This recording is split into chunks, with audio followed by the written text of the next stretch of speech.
What's up mga ka-recap? Kung gusto nyo ang mga ganitong content about time travel and sci-fi, huwag kalimutang mag-subscribe at i-like ang video na ito upang magganahan ako sa pag-upload ng mga bagong videos at sabay-sabay tayo mag-enjoy. Halika, simulan na natin! Nagsimula ang kwento noong 1969. Sa mga lansangan ng New York City, isang driver ng truck ang nagdadala ng tangke na puno ng gasolina patungo sa kanyang destinasyon. Sa panahong iyon, mas nakatuon ang kanyang pansin sa radyo kaysa sa kalsada. Ibinabalita sa radyo ang tungkol sa isang mapanganib na serial killer na nagdudulot ng takot sa buong lungsod. Binansagan siya ng pulisya na Nightingale dahil ang mga target niya ay mga nurse sa ospital. Sa mayon, 3 nurse na ang kanyang napatay at hindi pa rin siya natutukoy ng mga pulis. Dahil sa pagkakadistract sa balita, nawalan ng kontrol ang driver sa truck at ito'y bumangga. Ang tangke na puno ng gasolina ay tumaob mismo sa ibabaw ng isang manhole. May 2 electrician na gumagawa ng pagkukumpuni ng kuryente sa ilalim nito. Nagsimulang tumulo ang gasolina pababa at isang maliit na spark lamang ay sapat na upang sila'y sumabog. Sa sandaling iyon, dumating ang isang grupo ng mga bumbero sa lugar. Mabuti na lamang at kasama nila ang isang matapang na bumberong nagngangalang Frank Sullivan. Isinugal niya ang sariling buhay upang mailigtas ang 2 electrician ilang segundo bago ang pagsabog. Kilala si Frank sa buong lungsod dahil sa kanyang katapangan at marami ang humahanga sa kanya. Ngunit higit sa sarili niyang buhay, 2 lamang ang tunay niyang minamahal. Ang kanyang asawang si Julia at ang kanilang 6 na taong gulang na anak na si John. Si Julia ay isang nurse sa ospital at inaalagaan ang kanyang pamilya ng may parehong pagmamahal na ibinibigay niya sa kanyang mga pasyente. Para sa munting si John, ang kanyang ama ay isang tunay na bayani. Ang kanilang samahan ay hindi lamang relasyong ama at anak, kundi ng 2 tunay na magkaibigan. Noong panahong iyon, may ham radio si Frank na ginagamit niya upang makipag-ugnayan sa mga estranghero sa malalayong lugar. Ang pagmamahal ng ama sa kanyang anak ay laging nagpapainit ng puso ni Julia. At dumating ang gabi ng October 12, 1969. Nakatayo si Frank sa labas ng bahay, naninigarilyo, nang may mapansin siyang kakaiba sa langit.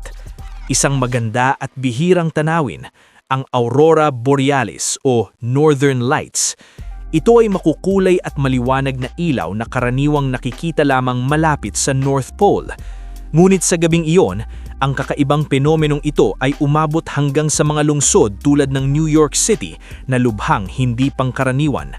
Gayunpaman, tila hindi gaanong interesado si Frank.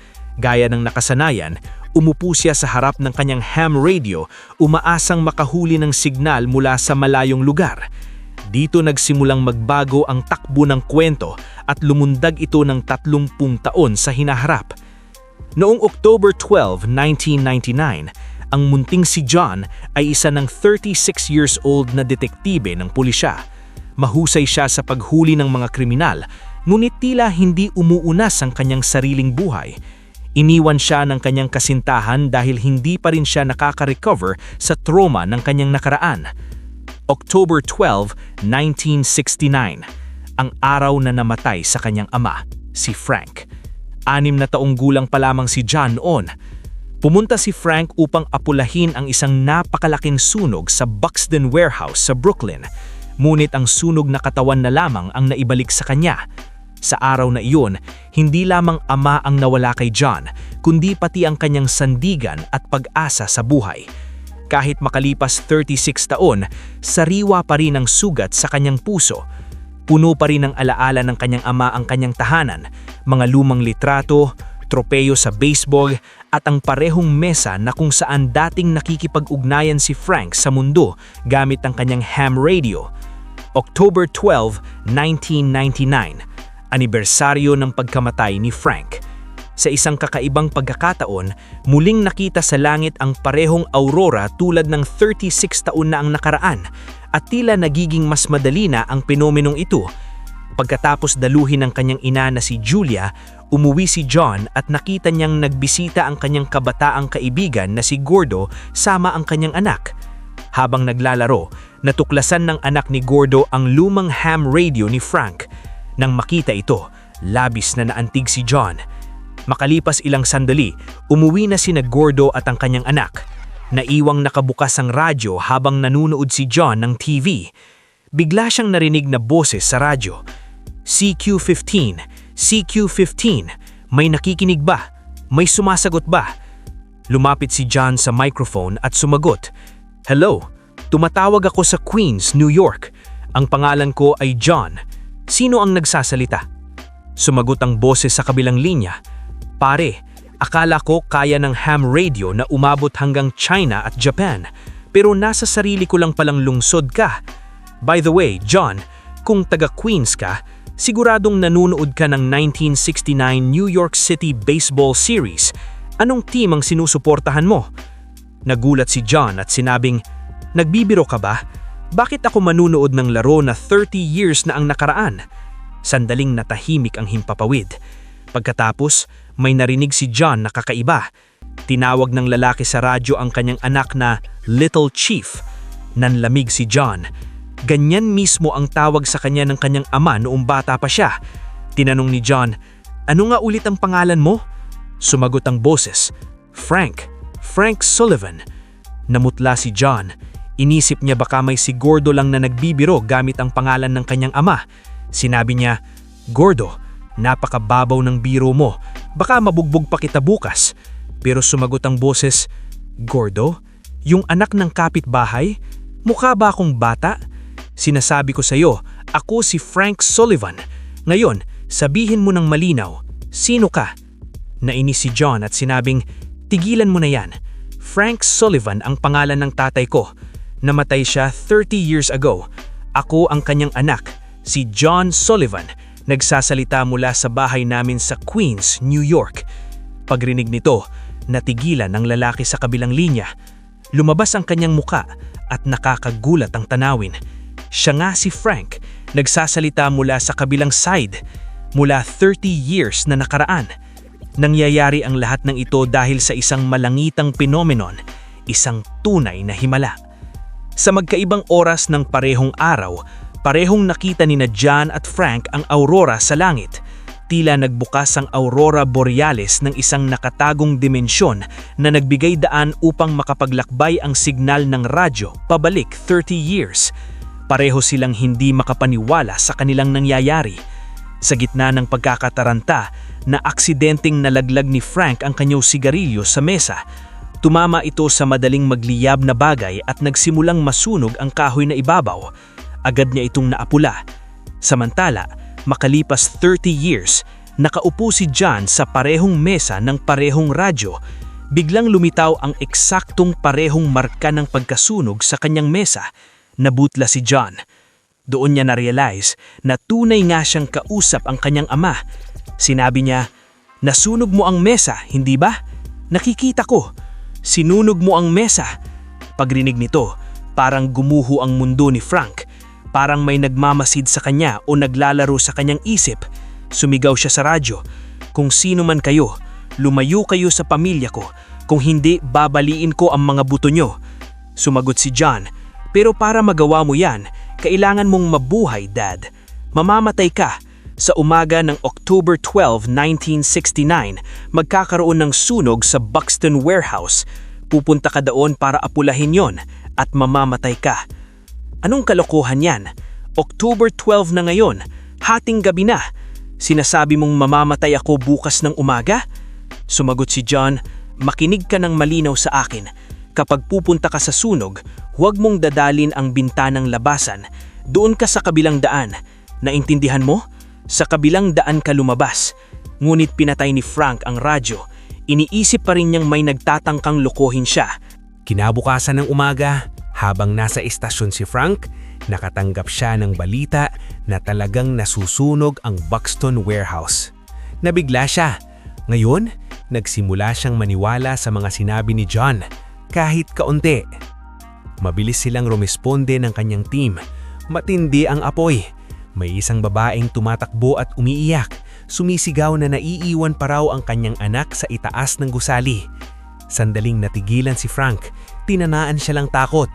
Baka, ito na nga ang araw ng kanyang kamatayan. ngunit hindi niya kayang talikuran ang kanyang tungkulin. Pumasok siya sa loob, umakyat sa itaas na palapag, at natagpuan ang batang babae na walang malay. Binuhat niya ito papunta sa bintana, kung saan sinusubukan siyang abutin ng kanyang team gamit ang hagdan. Ngunit nagkaaberya ang mekanismo at hindi ito umabot sa bintana. Naalala ni Frank ang babala ni John na dumaan sa ibang labasan. Nang hindi na nag-aksaya ng oras, tumakbo siya papunta sa kabilang bahagi at nakalabas sa pamamagitan ng isang ventilation shaft, ligtas na nakalusot mula sa nasusunog na gusali. Samantala, sa kasalukuyan, nakaupo si John sa isang bar, umiinom kasama ang kaibigang si Gordo at si Chief Officer Satch. Malapit na kaibigan ni Frank si Satch, at dahil eksaktong 30 years na mula nung mamatay si Frank, nagbabalik tanaw silang tatlo sa kanilang mga alaala kasama siya. Tuluyan nang nakalimutan ni John ang mga kakaibang pangyayari noong nakaraang gabi. Iniisip na panaginip lamang iyon. Bigla, may mga kakaibang alaala na nabuo sa isip ni John, mga alaala na hindi niya kailanman naranasan noon. Mga alaala ng paglaki kasama ang kanyang ama, paghatid sa kanya sa paaralan, paglalaro, at pag-uusap na para bang hindi kailanman namatay si Frank. Nabitawan ni John ang kanyang baso at biglang nasabi, "Hindi namatay ang tatay ko sa sunog, 30 years na ang nakalilipas." Nagkatinginan sina Gordo at Satch ng may pagtataka. Sinabi ni Gordo, "Alam namin, John, namatay ang tatay mo dahil sa cancer 10 years na ang nakalilipas." Natigilan si John sandali, saka napangiti. Napagtanto niya na totoong nakausap niya ang kanyang ama sa nakaraan at nakinig ito sa kanya at naiwasan ang kamatayan sa sunog. Isang bagong alaala ang pumasok sa isip ni John. Mamatay si Frank dahil sa cancer, 10 years na ang nakalipas, dulot ng kanyang pagyuyosi. Samantala, sa nakaraan, nakalabas si Frank mula sa nasusunog na gusali kasama ang batang kanyang nailigtas. Nalaman niya na nagkaroon ng malakas na pagsabog sa mismong silid kung saan siya kanina naghihintay ng hagdan. Kung nananatili pa siya roon kahit sandali, tiyak na namatay siya. Lubos na siyang naniniwala na ang nakausap niya sa radyo ay tunay ngang kanyang anak mula sa hinaharap. Pagbalik sa bahay, sinubukan niyang kontakin muli si John sa radyo, ngulit hindi niya ito makuha. Sa kasalukuyan, punong-puno ng saya si John. Nang umuwi siya ng gabing iyon, napansin niyang nagbago ang lahat ng litrato sa bahay. Ang dating balitang nag-uurat ng pagkamatay ni Frank ay napalitan ng artikulong nagsasabing isa siyang bayani na nagsasapanganib ng buhay upang iligtas ang isang batang babae. Pagkatapos, napansin ni John ang mga salitang nakasulat sa mesa. "Buhay pa ako, Chief!" Napaluha si John, alam niyang si Frank ang sumulat niyon sa nakaraan. Muli silang nagkaroon ng koneksyon, pareho silang labis na nagagalak at nag-usap ng ilang oras. Sa pag-uusap nila, sabik na ikinuwento ni John ang mga mangyayari sa hinaharap, kung aling team ang mananalo sa baseball game, kailan mabibili ni Frank ang paborito niyang kotse, at marami pang iba. Sa huli, sinabi niyang mamamatay si Frank dahil sa cancer dahil sa paninigarilyo, at nakiusap siya na itigil na ito upang mabuhay ng matagal at makita siya sa hinaharap. Habang nangyayari ang lahat ng ito, naging emotional si John. Tinawagan niya ang kanyang ina para kamustahin ang kalagayan nito, ngunit hindi ito matawagan. Sa nakaraan, pumunta si Frank sa ospital para dalawin ang kanyang asawang si Julia. May ginagamot itong pasyente noon. Nang makita si Frank, ipinagkatiwala niya muna sa kanyang junior ang pasyente at lumapit sa asawa. Masaya si Frank, tila ba nabigyan ng pangalawang buhay. Habang ibinabahagi niya ang kanyang saya, napansin ni Julia na malapit nang maibigay ng kanyang junior ang maling gamot sa pasyente, isang pagkakamaling maaaring ikamatay nito. Agad siyang tumakbo at napigilan ito sa tamang oras. Ipinahayag ni Frank ang kanyang pagmamahal kay Julia at umuwi siya. Samantala, sa kasalukuyan, mahimbing na natutulog si John nang managinip siya ng kakaiba. Napanaginipan niyang may namatay sa kanilang pamilya at may nagaganap na libing. Nakaupo sa isang sulok ang badang John, takot na takot at umiiyak. Bigla niyang nakita ang kwintas ng kanyang ina. Sa susunod na sandali, nagising si John ng pawis na pawis at hingal na ingal. Ngunit ang pinakakakaiba, Hindi niya makalimutan ang panaginip. Bawat detalye, bawat mukha, bawat damdamin ay malinaw sa kanyang isip. Parang hindi iyon panaginip kundi alaala. Sa takot, tinawagan niya ang kanyang ina, ngunit isang estrangherang babae ang sumagot. Sinubukan niyang muli, ngunit ganun pa rin ang nangyari. Inisip ni John na baka may problema lamang sa network. Nag-ayos siya at pumunta para makipag-meet kay Samantha. Ngayong nawala na ang bigat ng pagkamatay ng kanyang ama sa kanyang dibdib, nais niyang humingi ng tawad at ayusin ang kanilang relasyon. Ngunit nang makita niya si Samantha, nabigla siya. Hindi niya siya nakilala. Para bang hindi pa sila kailanman nagkita. Sandaling natula si John. Inakala niyang nagkukunwari lamang si Samantha dahil sa galit. Malungkot siyang bumalik sa estasyon ng pulisya para ipagpatuloy ang kanyang trabaho. Ngunit kakaiba rin ang pakiramdam doon. Ang kanyang hepe na si Satch, na dati parang kaibigan at karamdam, ay nagbago ang ugali. Ngayon, malamig at nakakatakot ito. Inihawad ni Satch kay John ang isang case file. Ilang araw na nilang iniimbestigahan ng isang kaso. Kakailan lang natagpo ang nakabaon na bangkay sa isang construction site. Kalansang na lamang ang natira. Sinabi ni Satch na ang bangkay ay pag-aari ng isang nurse na nagngangalang Mary Finley, ang unang biktima ng Nightingale, ang parehong serial killer na pumatay ng 30 nurses 30 years ago at hindi pa rin nakikilala hanggang sa kasalukuyan. Sa inis, sinabi ni Satch, "Nakakahiya. Isang serial killer na pumatay ng 10 tao 30 years ago at hindi pa rin natin siya nakikilala." Nabigla si John.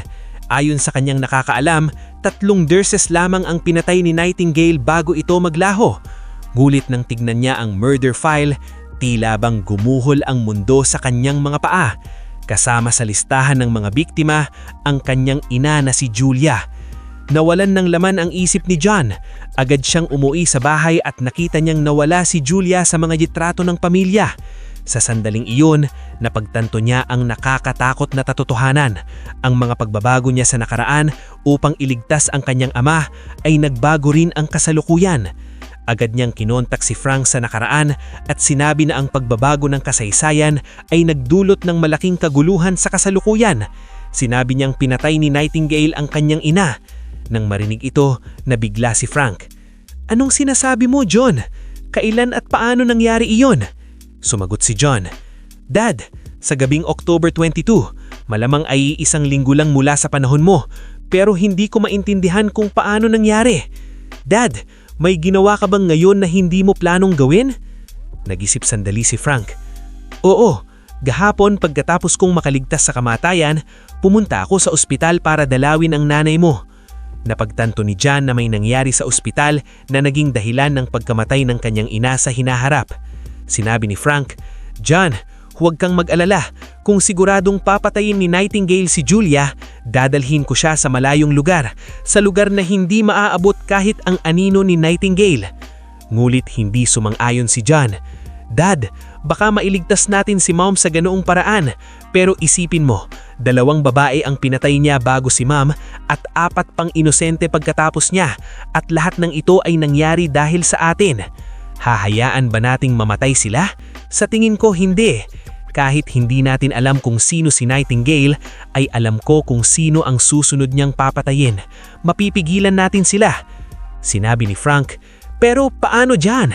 Gusto mo bang pumunta ako sa pulis at sabihing may papatayin si Nightingale? Sa tingin mo maniniwala sila sa akin? Pagtatawanan lang nila ako." Sumagot si John, "Hindi ang pulis, Dad. Trabaho mo ito. Kailangan mong sundan ang babaeng iyon at alamin kung sino si Nightingale. Kapag nakilala natin siya, mahuhuli sila ng pulis sa aktwal." Sumang-ayon si Frank. Bagamat natatakot, nag-ipon siya ng lakas ng loob at pumunta sa bar na binanggit ni John, ang lugar kung saan inaasahang mangyari ang susunod na pagpatay. Ang target sa pagkakataong ito ay si Carrie Reynolds, isang nurse na darating daw ng gabing iyon. Malinaw na sinabi ni John kay Frank na umalis si Carrie sa bar ng eksaktong 7:30 ng gabi at natagpuan ng bangkay nito sa likod ng bar pagsapit ng 8 ng gabi. Ibig sabihin, naganap ang pag-atake ni Nightingale sa pagitan ng 7:30 at 8. Mahigpit na inutusan ni John si Frank na bantayan ang sino mang susunod kay Carrie pagkalabas nito ng bar at agad tumawag sa pulis. Nakaupo si Frank sa bar nang dumating si Carrie kasama ang dalawa niyang kaibigan. Nang makita siya ng mga babae, nakilala nila siya bilang matapang na bumberong na nagsapanganib ng buhay upang iligtas ang isang bata. Humanga silang tatlo sa kanya. Inalok nila siya ng inumin at nakipagkwentuhan ng ilang oras. Samantala, hindi alam ni Frank na ang mismong mamamatay tao, si Nightingale, ay naroon din sa bar, tahimik na nakatitig sa kanya. Ngunit ano ito? Si Nightingale pala ay ang parehong lalaking ginamot ni Julia sa ospital. Ngayon naging malinaw ang lahat. Kung hindi nakialam si John at namatay si Frank sa sunog, ganito sana ang nangyari. Si Julia, habang ginagamot si Nightingale, ay makakatanggap ng balita tungkol sa pagkamatay ng kanyang asawa sa mismong sandaling iyon. Iiwan niya ang lahat at tatakbo papunta sa asawa nang umiiyak. Ang bagitong doktor na kasama niya ay aksidenteng magbibigay kay Nightingale ng maling gamot na magiging sanhi ng pagkamatay nito. Doon sana magtatapos ang kanyang kwento. Mulit nagbago ang nakaraan. Nabuhay si Frank at hindi umalis si Julia sa ospital. Sa halip, si Frank ang pumunta roon upang dalawin siya. Habang ibibigay na sana ng bagitong doktor ang maling gamot kay Nightingale, napigilan ito ni Julia at doon nagsimula ang lahat ng problema. Nabuhay si Nightingale at ipinagpatuloy ang pagpatay sa mga nurses at makalipas ang ilang araw, pinatay rin niya si Julia. Gayunpaman, hindi sinasadyang nasira ni Frank ang plano ni Nightingale. Hindi niya patay si Carrie. Dahil dito, nawala ang case file ni Carrie sa mga records ng pulis sa kasalukuyan. Masaya si John doon, ngunit hindi pa rin nila natutukoy kung sino si Nightingale. Sinabi ni John kay Frank ang susunod na target ni Nightingale, si Sissy Clark, isang nurse na nagtatrabaho ring bilang waitress sa isang nightclub. Plano siyang patayin ni Nightingale ng gabing iyon sa pagitan ng 2 a.m. at 5 a.m. Dumating si Frank sa bar ng gabing iyon. Naroon si Sissy at naghintay hanggang alas 2 ng umaga. Nang magsara na ang bar, umakyat si Sissy upang magpalit ng damit. Pumasok din si Frank sa banyo habang binabantayan siya. Bigla, may umatake sa Frank. Walang iba kundi si Nightingale. Sinubukan ni Frank lumaban, ngunit nawalan siya ng malay matapos siyang patumbahin ni Nightingale. Kinuha nito ang pitaka ni Frank, ninakaw ang kanyang lisensya sa pagmamaneho at tumakas. Nang magkamalay si Frank, agad siyang tumakbo pa itaas upang hanapin si Sissy. Ngunit huli na, napatay na siya ni Nightingale.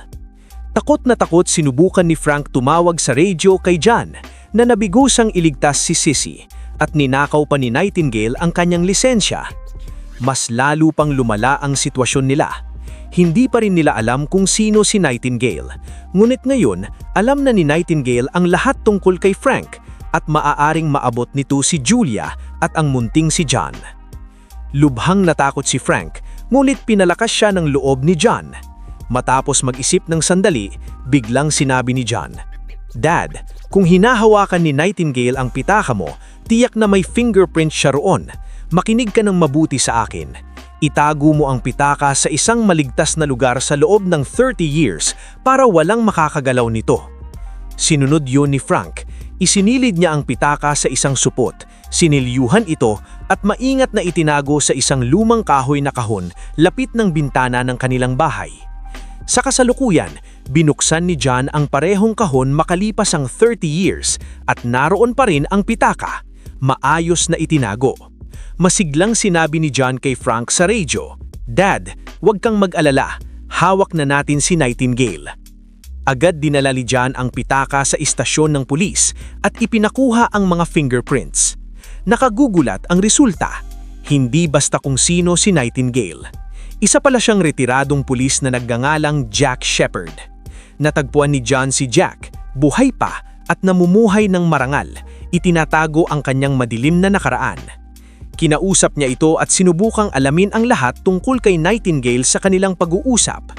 Pagkatapos, umuwi si John at muling kinuntak si Frank sa radyo. Sinabi niya na ang tunay na pangalan ni Nightingale ay Jack Shepherd at dating pulis ito. Inutusan ni John si Frank na tumawag sa FBI gamit ang public telephone at isumbong na Jack ang serial killer na pumatay sa mga nurses at na pagkatapos ng bawat pagpatay, kumukuha nito ng alala mula sa mga biktima, tulad ng kwintahan o alahas. Umasa si John na kapag ni-raid ng FBI ang bahay ni Jack, makikita ang lahat ng ebidensya at tuluyang makukulong ito. Ngunit hindi pa rin pabor ang kapalaran nila. Bago pa makagawa ng hakbang si Frank, dumating si Chief Satch sa bahay niya. Nang pumunta si Frank sa lugar ni Sissy upang iligtas siya, may mga kapitbahay na nakakita siya roon at lalo pang pinalala ng sitwasyon nang ilagay ni Jack ang lisensya ni Frank malapit sa bangkay ni Sissy. Ngayon, kumbinsido si Satch na si Frank ang pumatay kay Sissy at siya ang tunay na Nightingale. Inaresto si Satch kay Frank at pilit niya siyang dinala sa istasyon ng pulis. Sa gitna ng kanilang pag-aagaw, nahulog sa sahig ang ham radio ni Frank at nasira. Sa eksaktong sandaling iyon, bigla ring namatay ang radio sa kasalukuyan. Tuluyang naputol ang koneksyon ni John at Frank. Ikinulong si Frank at sumalil sa matinding interogasyon. Sinubukan niyang sabihin ng totoo na nakikipag-usap siya sa kanyang anak sa hinaharap gamit ang radio at na sinabi nito na si Jack Shepherd ang tunay na mamamatay tao, si Nightingale, na pumatay ng sunod-sunod na nurses. Ngunit hindi siya pinaniwalaan ni Satch. Akala nito gumagawa lamang siya ng katawa-tawang palusot upang makaiwas sa parusa.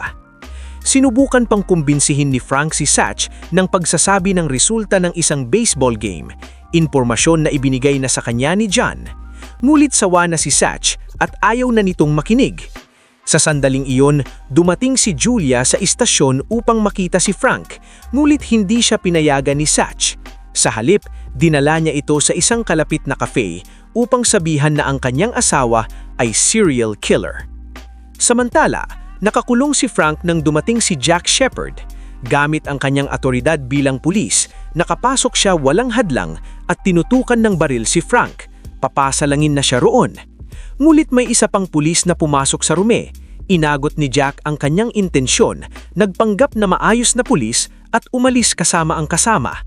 Nanginginig ng takot si Frank. Alam niyang babalik si Jack upang tapusin siya. May napansin siyang kable ng kuryente. Ikinabit niya ito sa metal na pinto ng kanyang sela at naghintay. Samantala, ipinapaliwanag ni Satch kay Julia na ang kanyang asawa ay serial killer. Wasak si Julia. Ngulit napalingon si Satch sa baseball game na ipinapalabas sa TV ng cafe. Lahat ng sinabi ni Frank tungkol sa laro ay eksaktong nangyayari. Nabigla si Satch. Nagsimula siyang mapagtanto na nagsasabi ng totoo si Frank. Sa kandaliang iyon, bumalik si Jack sa sela upang patayin si Frank. Pagkahawak niya sa metal na pinto, tinamaan siya ng malakas na kuryente at nawalan ng malay. Hinagilap ni Frank ang kanyang bulsa at nakita ang address ni Jack na nakasulat sa kanyang lisensya. Pagkatapos, ipinagana niya ang fire alarm sa istasyon ng pulis na nagpadula ng tubig sa buong lugar at ginamit ang kaguluhan upang makatakas. Ngayon, determinado si Frank na patunayan ang kanyang inosensya at ilantag si Jack bilang ang tunay na mamamatay tao. Pumunta siya sa bahay ni Jack upang hanapin ang mga alahas at alaala na kinukuha nito mula sa kanyang mga biktima. Natagpuan nito ni Frank. Ngunit sa sandaling iyon, umuwi si Jack. Tumakbo si Frank at hinabol siya ni Jack habang nagpapaputok ng baril. Umabot ang habulan malapit sa isang pantalan kung saan biglang nawala sa paningin si Frank. Habang hinahanap siya ni Jack, bigla namang sumulpot si Frank mula sa ilalim ng pantalan. Hinila si Jack papunta sa tubig at sinaksak ito hanggang sa mamatay gamit ang isang distornilyador. Umahon si Frank mula sa tubig, hingal na hingal, ngunit sa wakas ay malaya na. Ilang sandali pa, dumating si Satch kasama ang kanyang mga tauhan. Galing siya sa bahay ni Jack kung saan natagpuan na niya ang lahat ng ebidensyang nagpapatunay sa pagkakasala nito. Matapos kunin ang pahayag ni Frank, nagpadala si Satch ng mga diver upang kunin ang bangkay ni Jack. Opisyal na idiniklarang inosente si Frank. Umuwi siya, nakahinga ng maluwag at sinimulang ayusin ng kanyang radyo. Napansin niya ang isang pakete ng sigarilyo sa mesa. Kinuha niya ito at itinapon. Ayaw niyang mamatay sa cancer sa hinaharap at iwan sina Julia at John. Pagkatapos, muli niyang binuksan ang radyo.